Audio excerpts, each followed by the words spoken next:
Un rendez-vous qui n'est pas passé inaperçu. Même si les rumeurs annoncent parfois des tensions entre le chef de l'État, Emmanuel Macron, et le président du parti Horizon, Édouard Philippe, les deux hommes politiques semblent conserver une relation saine. En témoignent les révélations de nos confrères du Figaro, ce mercredi 14 juin, qui ont indiqué que le président de la République avait discrètement déjeuné avec le maire du Havre, 2 jours auparavant. Une entrevue qui a notamment appuyé les rumeurs concernant un potentiel remaniement. En même temps, il faut dire que l'époux de Brigitte Macron a multiplié les réunions en coulisses au cours de ces derniers jours. Au cours de ce déjeuner, Édouard Philippe aurait ainsi pu présenter ses projets et ses ambitions, et plus précisément affirmer sa volonté d'une coalition avec la droite.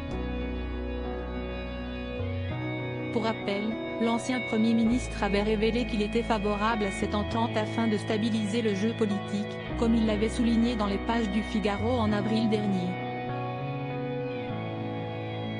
Ainsi, le maire du Havre aurait pu souffler au président quelques noms dont il est proche en cas de remaniement.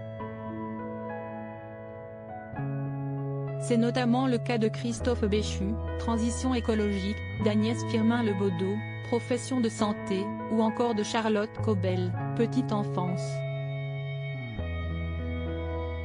Supérieur à Jean Castex, Édouard Philippe, Éric Dupond-Moretti.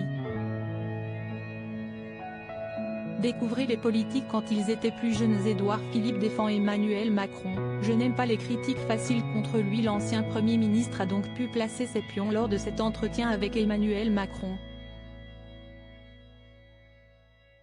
Une stratégie d'autant plus cruciale puisqu'Édouard Philippe a déjà laissé planer le doute à de nombreuses reprises quant à une potentielle candidature pour 2027.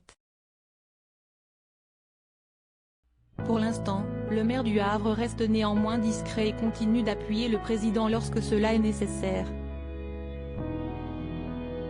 Lors d'une interview accordée à Paris Match, en mars dernier, il avait notamment salué le courage du locataire de l'Élysée, en insistant sur la difficulté du poste de chef de l'État.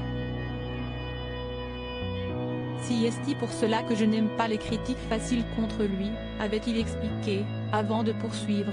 Je suis frappé par la difficulté, l'immense responsabilité qui pèse sur les épaules de celui qui exerce cette fonction. Article écrit en collaboration avec 6 médias.